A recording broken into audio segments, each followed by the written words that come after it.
أهلا بكم في بيبرس أكاديمي.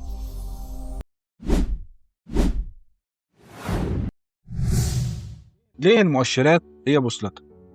قبل ما أجاوبك على السؤال ده حابب أعرفكم على صاحبي مازن، شاب شاطر مليان طموح وداخل مجاله بكل حماس، بس للأسف داخل من غير بوصلة. كل يوم بيشتغل، كل يوم بيجتهد، بس مش عارف هو بيتقدم ولا بيلف مكانه، لحد ما في يوم حصلت حاجة غيرت كل حاجة عنده. في يوم شغله وقع، فالمدير سأله: فين أرقام شغلك؟ فين معدل الأداء؟ فين المؤشرات اللي بتقول إنك متقدم وأفضل من أصحابك؟ ساعتها مازن وقف مش لاقي إجابة، مش لأنه مش شاطر، لا، لأنه مش عارف يقيس اللي بيعمل. هنا مازن قال لنفسه: لازم أفهم إن أي مجال في الدنيا ليه مؤشرات، ولو معرفتهاش عمر ما هبقى محترف. بدأ يدور واكتشف إن كل مجال له المؤشرات الأساسية بتاعته، كل مؤشر له معادلة واضحة، كل معادلة لها مثال رقمي، ولو مش عارفهم يبقى مستحيل تبقى قوي. مش بس كده، ده هيقول لنا أمثلة حقيقية كمان من مجالات مختلفة. مجال المبيعات مثلا، يقول لك معدل التحويل ده من أهم مؤشراته. المعادلة بتاعته إيه؟ عدد العملاء اللي اشتروا على عدد العملاء المحتملين في 100.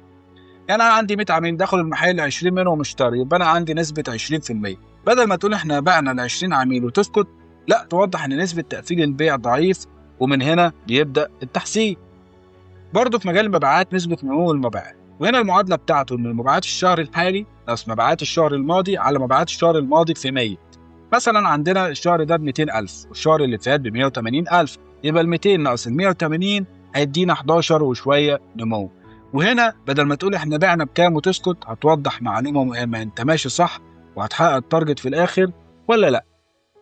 خدمة العملاء، وقت حل المشكلة، إجمالي وقت حل المشاكل على عدد المشاكل. زي احنا عندنا 40 ساعة عشان نحل المشاكل، طب هما كام مشكلة؟ 20، يبقى المشكلة بتاخد مننا ساعتين. في مؤشر تاني، معدل رضا العملاء، دول العملاء راضيين عنك ان انت نزلت سألت الناس وعرفت ان دول راضيين عنك من إجمالي اللي انت سألته، يبقى 80% راضيين عن شغلك. بعد ما مازن فهم المؤشرات دي، بدأ يحس بحاجة جديدة وهي السيطرة.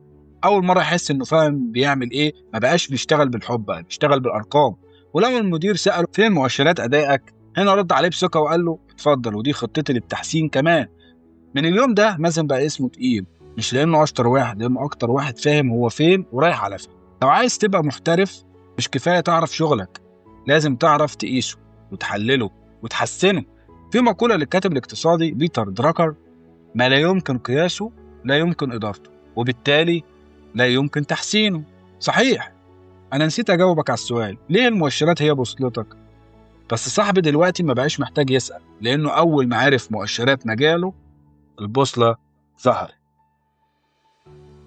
ما تنساش تعمل لايك وسبسكرايب، واشوفك الفيديو الجاي يا صديقي.